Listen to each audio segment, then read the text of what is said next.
Olá a todos, eu me chamo Cristiano Alves, sou clarinetista e professor da Universidade Federal do Rio de Janeiro.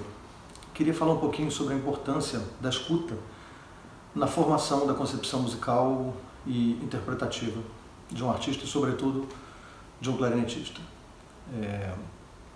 A escuta musical é determinante na construção da identidade de um artista. Somos muito aquilo que escutamos também e durante a vida a gente se dedica a essa tarefa, seja de forma recreativa, lúdica ou envolvida e deliberada, de uma maneira bastante frequente.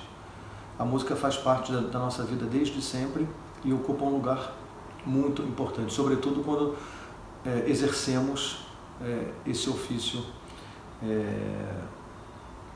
de uma maneira profissional.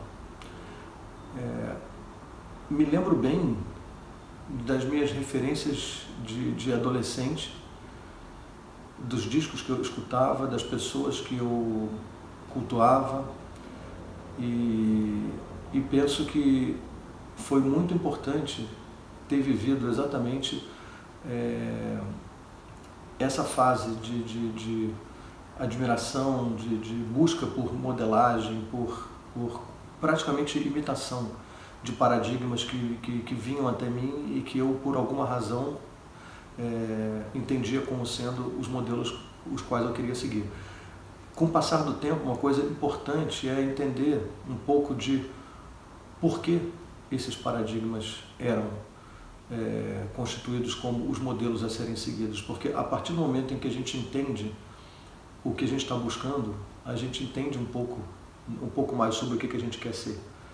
Quando eu buscava num CD de um artista que tinha uma articulação muito precisa, muito limpa, muito igual, e eu entendia que aquilo era importante e que eu, sem entender porquê, nem como, buscava copiar aquilo, eu estava definitivamente trabalhando em função de uma construção de uma base técnica, sem sentir que eu estava fazendo isso.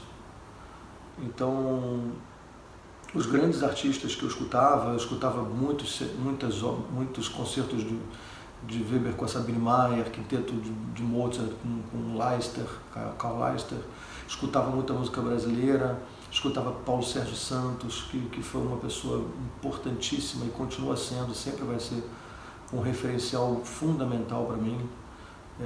Hoje eu escuto também, além desses todos que eu falei, eu escuto Martin Frost, Michael Collins e outros grandes clarinetistas que me inspiram, sempre na busca do hoje, talvez um pouco mais explicitamente, sabendo o que eu estou buscando e o que eu estou querendo e o que eu quero ajustar no meu modo de tocar.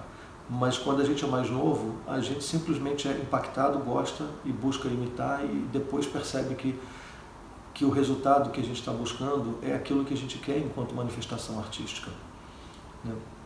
Então é muito importante trazer essas referências para a nossa prática e, quando a gente está tocando, buscar se lembrar daquilo que a gente considera tão bom naquele artista e que a gente quer repetir. Eu buscava isso muito nos meus professores, no Zé Botelho, no José Carlos de Castro, no Zé Freitas, clarinetistas maravilhosos, e que eu escutava e que eu falava, gente, eu preciso soar assim, eu preciso tocar assim, né?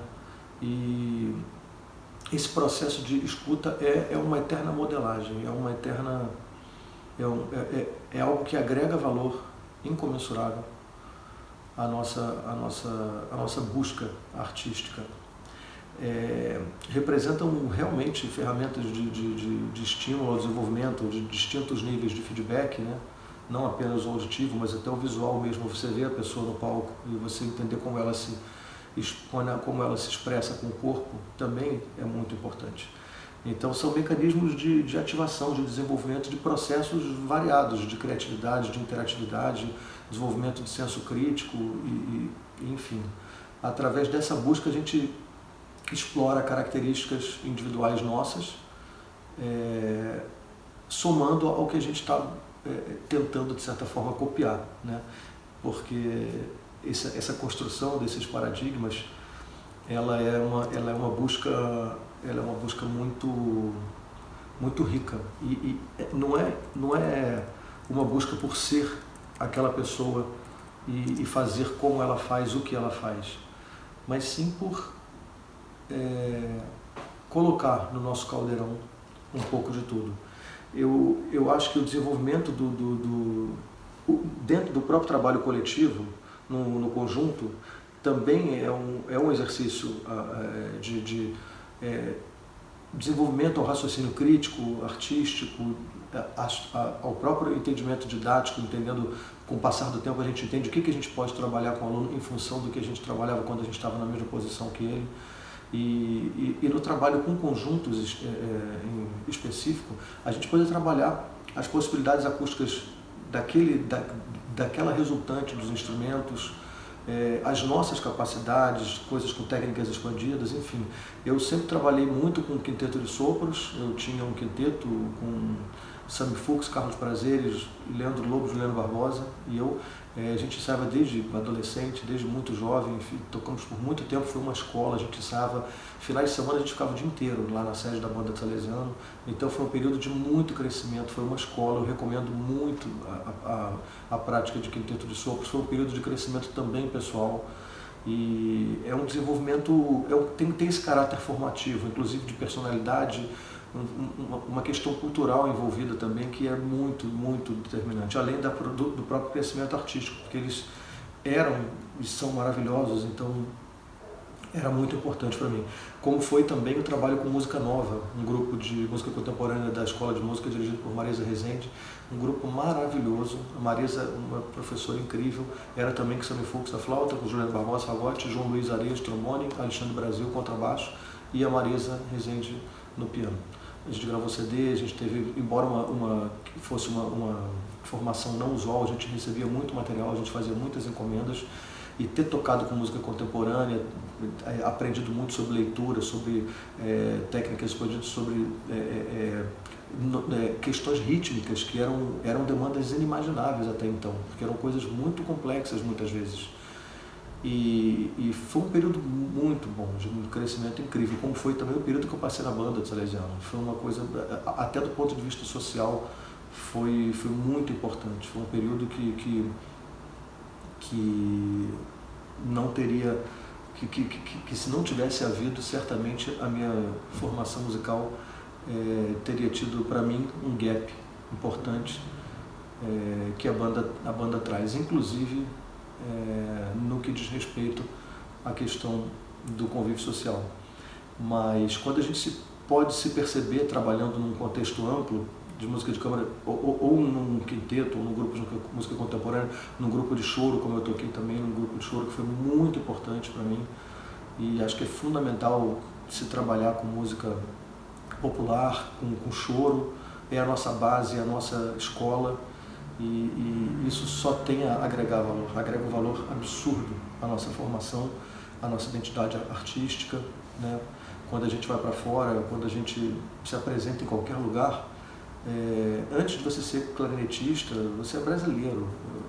Eu nasci no Brasil, então isso é muito importante também, entender tudo isso, né?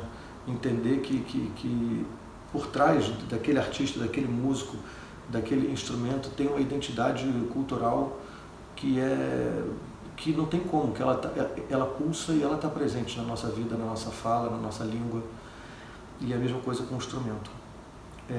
Então é isso, eu recomendo fortemente que sejam trabalhados grupos de câmara, que sejam estabelecidos paradigmas, que se entenda por que esses paradigmas são esses e o que eles trazem como elemento que instigue, que inspire, que motive, que tire da zona de conforto. E a escuta musical promove tudo isso. É determinante para a constituição da bagagem cultural e da bagagem artística, para a gente ser o artista que a gente pretende ser. Um abraço a todos, desejo tudo de bom. Tchau, tchau.